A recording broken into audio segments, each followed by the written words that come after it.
男嘉宾小乔29岁，来自河北，是一名个体；女嘉宾小鱼24岁，来自湖南，无业。来，有请两位，有请。几个月了？6个月了。拿个凳子坐着聊，好吧？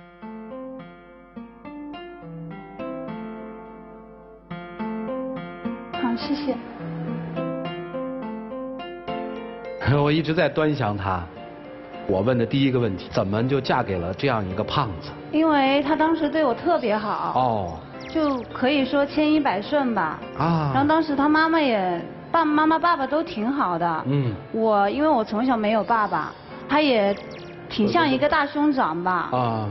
我觉得这个男人可以依靠。你们俩怎么认识的？一个河北，一个湖南的。啊，我们是在游戏里认识的。刚才用了个词叫千依百顺，是吧？嗯。这个一个千依百顺的男人，现在又6个月了，干嘛要跟他离婚呢？因为他做了一件让我特别反感的事情，就在我怀孕期间做出这样的事情，我觉得他简直就是不可理喻。哦，所以现在我就想离婚，我孩子我也不想要了。这个6个月的孩子啊，他做了什么了？你不可理喻？就当时我们不是在游戏里认识的吗？啊。然后当时我们俩在游戏里先结的婚，然后在游戏里结婚之后。有一个女的就在中间做了很多那种挑拨的事情，然后因为这个事情我们俩吵了很久，啊，就因为这个女的，最后我们2个女的已经闹得不可开交了，她最后才妥协，说那我以后就不再跟她联系了。啊，但是事情已经过了几年了，我都不知道她在哪里找到这个女的的联系方式，居然在跟那个女的聊天，然后聊天就算了。他居然抱怨我说他的生活是多么的不好，多么的憋屈，跟他老情人抱怨我，你让我怎么想？怎么回事啊？其实也没有像他说的这样子了，当时也是赶巧了，应该就是前几天，然后我的朋友把我拉进那个群了，看到那个女孩子，我就没打招呼，我怕她多想。过了大概有个10多分钟，她来主动找我打招呼了，随便聊了一下。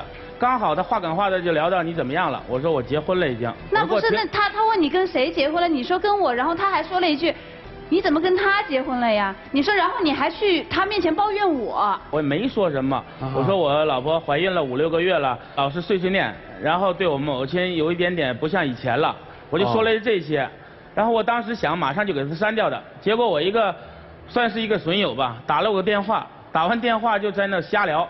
我就把这事情给忘了，结果就被他撞见了，被他看见以后就不依不挠，一定要闹。啊，你们俩现在在哪儿生活呀？现在在长沙，我之前在广州待了10年，为了他我才到了长沙。为什么是为了他你才去的长沙？因为我们2个不在同一个城市，一直是异地恋。当时他在长沙，我说你就不行就来广州吧，我所有的事情公司也都在广州。嗯。然后他就去了大概待了2年。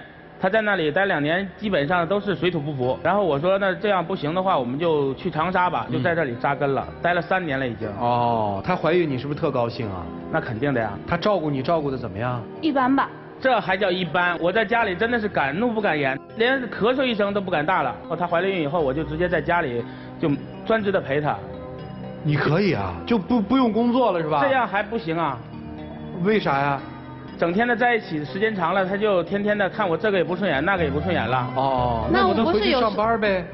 我是上班了，我就直接我说那不行的话，我就把妈妈接过来吧。我妈妈是北方人嘛，她是南方人。她说我妈妈做的这个油了，那我有的时候是吃不了油的呀，那我还不能说了呢。之前他对我妈妈那么好，现在对她这样差。你也知道我之前对你妈好啊，那不是怀孕了吗？当着我妈妈的面就直接的就拿什么去都往我身上撒，又是掐又是打的，我妈妈就看着心里挺不舒服的，然后我说那算了，她孕妇咱们就别跟她一般见识，我妈妈就在背后说的，也没敢当着她面说，结果被她听见了，她说啊你的儿子怎么样，我就不能说了，我妈当时我感觉就眼窝就已经转泪了，我妈妈有心脏病你知道吗？不想她这样子，因为之前这个儿媳妇对她真的是挺好的，绝对不是像现在这样的完全变了人一样。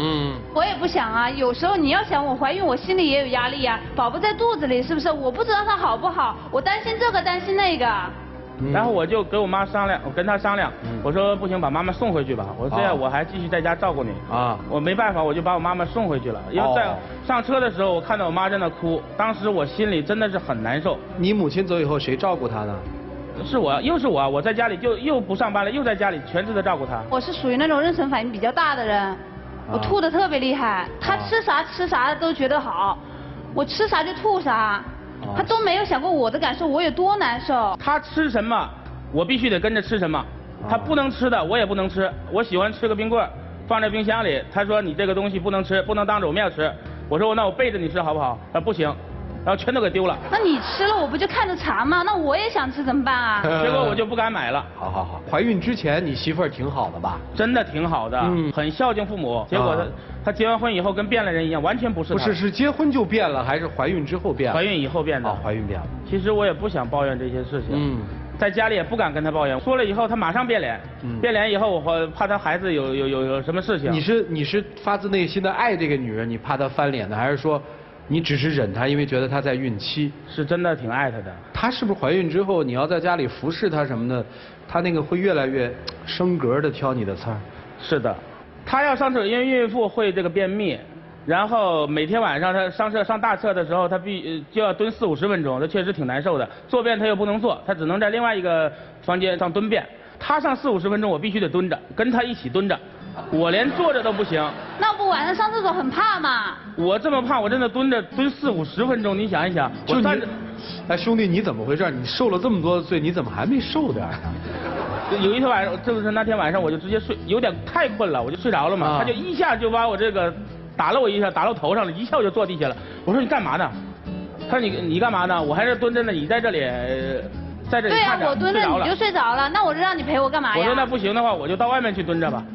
我说陪你蹲好吗？哎，他说不行，在外面不行，必须在里面蹲着。哎，我问问你啊，他现在意思是坚决离婚，你离吗？我不想离，肯定不想离。结婚已经3年了，在游戏里认识1-2年，然后处了1-2年，这在一起已经5-6年了。因为我长成这样又这么胖，有一个这么漂亮的老婆，我肯定是挺开心的嘛。啊，考虑清楚要离婚是吧？对。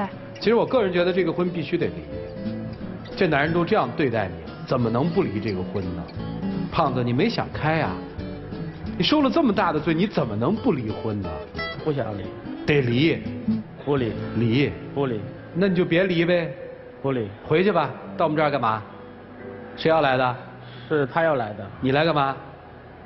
我就想跟他说清楚。啊，让我们劝着他跟你离婚是吧？那我就问问好不好？这婚怎么离呀？房子是你买的哈？对。啊，房子怎么分？我的名字。哦，那就是车呢？我的名字。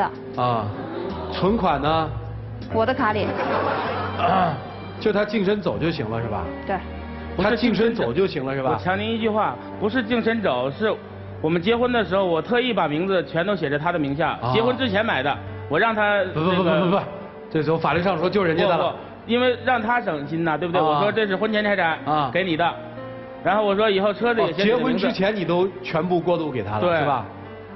是的。啊，存款现在在他手里。我在长沙1张银行卡都没有。我明白你为什么不离婚了，你看。那不是这样子。他露宿街头啊。不是这样子。如果不是因为这些事情来跟我离婚的话，我绝对也是净身出户，我不会要1分钱。因为毕竟女人跟我在一起了，也付出了，我也不想让他那个。是个男人啊！但是老师们，请你们记住啊，今天一个6个月的准妈妈，她提出了要求，为了她好，你们必须让她先生今天在这儿同意跟她离了婚，是这意思吧？谢谢你对我们节目的信任啊！你们还没拆过这事儿吧？这对你们3位来说是一多么大的挑战呢？各位，我们一起进入丘比特问卷。我也当过孕妇，我也知道孕妇的情绪，因为所有的女性在怀孕期间，内分泌紊乱、激素紊乱，就会导致我们的情绪失控。很多时候我们所需要的，男人是懂不了的。我能抢一下吗？我去体验过孕妇的那个痛啊。你体验不了。不是，我体验过孕妇的那种疼痛、阵痛，我到医院去特意体验过。你体验的是生孩子那个阵痛，但是从怀孕开始到最后生孩子那个过程，你是永远体会不了的。他是体会得到的，他那肚子也不是从小就那么大。不是，你没有体会不到是吧？吃东西吃完了很想吃，一吃完了就要吐，而且那种吐不是自己想吐，是逼着你吐，特别难受。男人是永远体会不了的。所以作为怀孕的女人，那会儿最希望的是我们的男人对我们温柔一点，体贴一点。你说你这么体贴一个男的，怎么能跟老婆斤斤计较呢？刚才赵川老师问说你老婆漂亮吗？你是不是因为她漂亮而喜欢她的？当时见她第一遍的时候，也没有说她特别漂亮，说实话。但是我老婆属于那种耐看型的，越来越喜欢，越来越爱。女人在怀孕期间也好，不在怀孕期间也好，最喜欢听的一件事情就是别人的赞美。有什么样赞美，你通通给到她就好了。我有一个好朋友，比你稍微瘦一点，他老婆在半夜12点说：“老公，我想吃柚子。”大冬天12点，北京啊要吃柚子真的是很难找的。她的老公二话没说，开个车买了3箱1车的柚子搬回来，老婆想吃就吃。结果买回来以后，他老婆说：“我现在不想吃了，我想睡觉。”然后他说：“好吧，老婆你睡觉。”后来因为这件事情发生过后，这是他在刚刚怀孕初期。在后来的时候，他说他们家3居室有一间房子放了无数的零食，那间房子就是他们的仓库，老婆想吃的任何东西在那儿都能拿得到。他说我就一个老婆，我就一个孩子，我老婆情绪好了，我的孩子生出来才会健康，所以好好保护你的老婆，千万不要放掉了。人家是要离婚的，你说什么呢你？他已经不离了。这说你是要离婚的吗？哎。你自己我觉得必须得离。哎，你看，必须离。外人，你自己也是当爹的。不是他都那样了，人家要离婚，你还不让人心情舒畅一下？孩子6个月了。6个月，对孩子最好的什么？心情舒畅。对，他离了婚都得顺着你。对，你说咋地就咋地，只要你高兴。不离婚吗？必须得离啊！这玩意儿你一天不离，他一天会揪着你不放。让你蹲那是好的，不让你睡觉，不让你吃，而且他心里看着你还烦，这个是对胎儿是最不好，情绪上的问题，明白不？你还点头，千万不能点头，怎么能离呢？我刚才看他这表现，在听你这说的，我觉得做男人真难啊。他其实说的是产后抑郁，对吧？产前抑郁、产后抑郁我刚才啊特地查了一下，他这些症状啊叫孕期综合症。基本上35%左右的孕妇都会有，其实两方面的表现，一方面呢是身体上的，头晕呐，有高血压呀，可能就是很容易烦躁；还有一方面呢是心理上的，就是你刚才说那几点全是那症状，然后呢觉得老公是不是外面有事儿，对吧？还有经常性的那个暴怒，情绪很不稳定。但是我仔细看了好几遍刚才百度的哈，我怎么就没看出几个症状？跟你这对不上啊！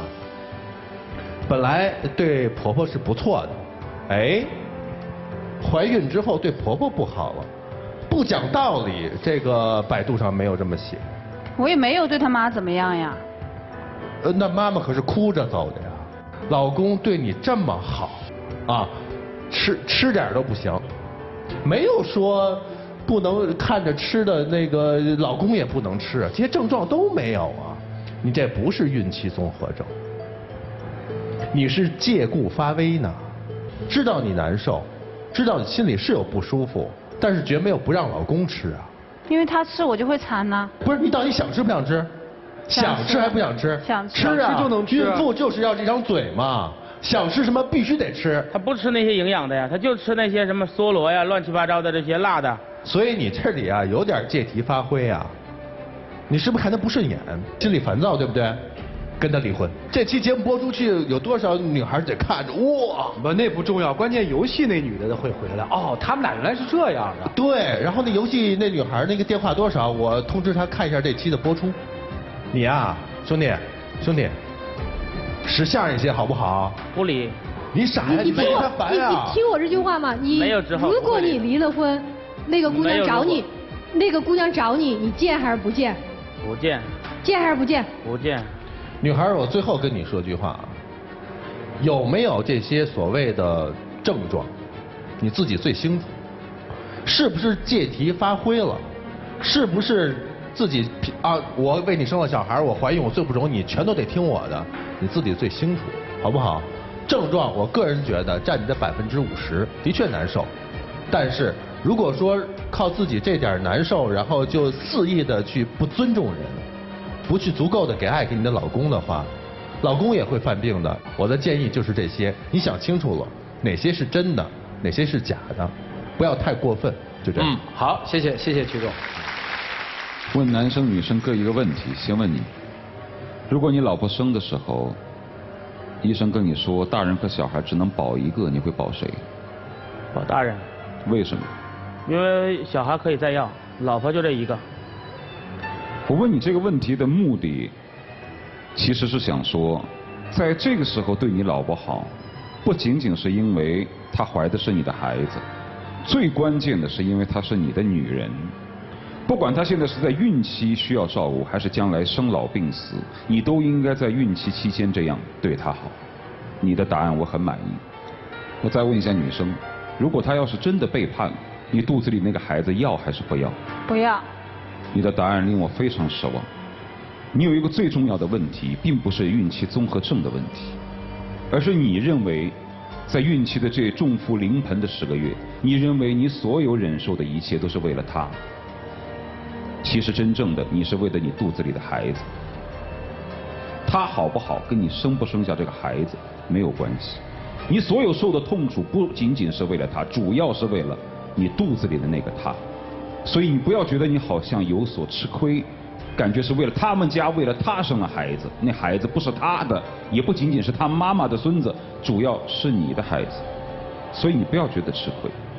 经过我们这些火眼金睛的几个人看来，你的老公应该不会有太大的问题，但他确实是在某些方面做得有所不妥。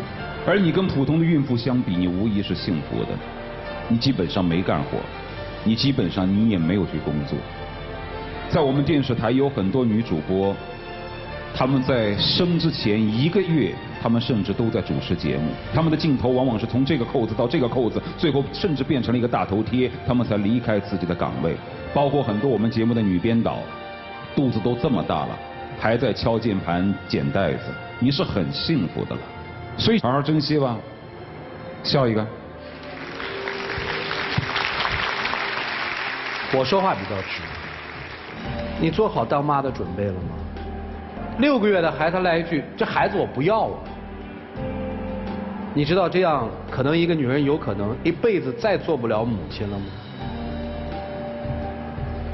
你知道3个月以后你跟他你们这个家庭要面临的是什么吗？你怎么能这么轻易还这么任性呢？不能这样，姑娘，我们其实挺理解的，真的很理解一个女人在孕期的时候那种诸多的难和不容易。问题是这胖子他没有不理解。我听了胖哥刚才说的这个东西，并不是主观故意要去玩花心要去干嘛呀。胖哥也很委屈啊，是吧？胖哥有委屈吧？不是主观故意吧？就如果你一定要论理的话，咱们就把理讲清楚。但是其实说句实话，在你们家里没理可讲，所以你才这样。你仔细想想要不要离，一起进入黄金60秒。老婆，以前我们都挺好的，就是因为这个事情，对不对？没多大事情。以前你对妈妈多好，不像现在。以后我想你一定生完孩子以后不会像现在这样子。所以说我们好好的，别人都说我这样子惯着你不好，但是我还是这样宠着你，为什么？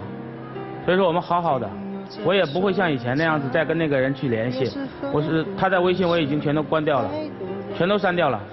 不行的话我把电话号码也换掉。我们好好的，4月份我们的孩子就出生了，我真的不想离婚，求你给我次机会好吗？模糊的视角偏扬，清晰过往事，不能放弃你的美。就算没承诺，没有结果，哪会有这样？风过来过，只剩下那个别出来啊！我给你介绍我们舞台的规则啊，就是出来就是不离，也不出来就是离。你要还想跟他离，你就别出来了啊，好吗？注意别动了胎气啊，一切是为你好。回去吧，回去吧。还有要说的吗？回去吧。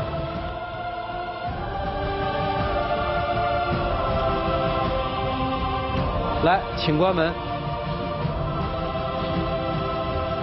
其实我们看到了一个特殊时期的一个女性，一个家庭的特殊时期，因为一个女人孕期的到来而变得特别敏感，有的时候这个家庭关系会变得非常的脆弱。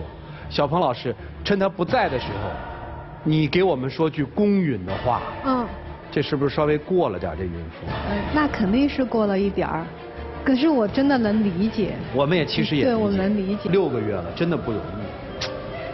但是他这么对他也不行啊，要大家都遮着眼睛不骂醒他，他还在那儿呢，那这婚姻真危险了。接下来就让我们看一看这个孕妈的选择吧，请开门。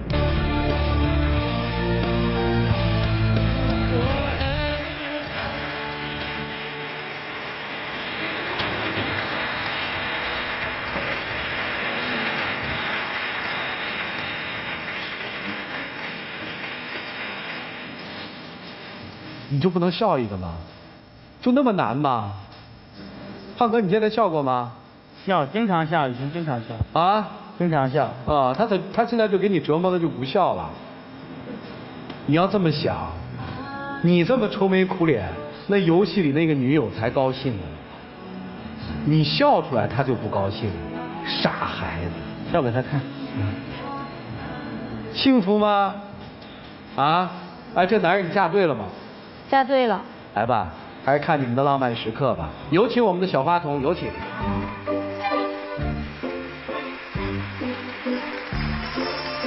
哦，谢谢你啊。谢谢。接下来我们见证属于他们的幸福时刻吧，各位请见证。老婆。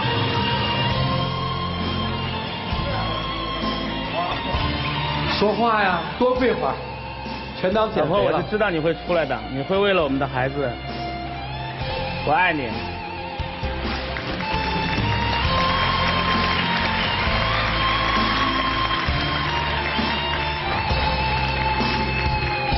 请亮灯，请亮灯。行，拉着他回去吧。好，谢谢老师。谢谢老师。好好的，开开心心的。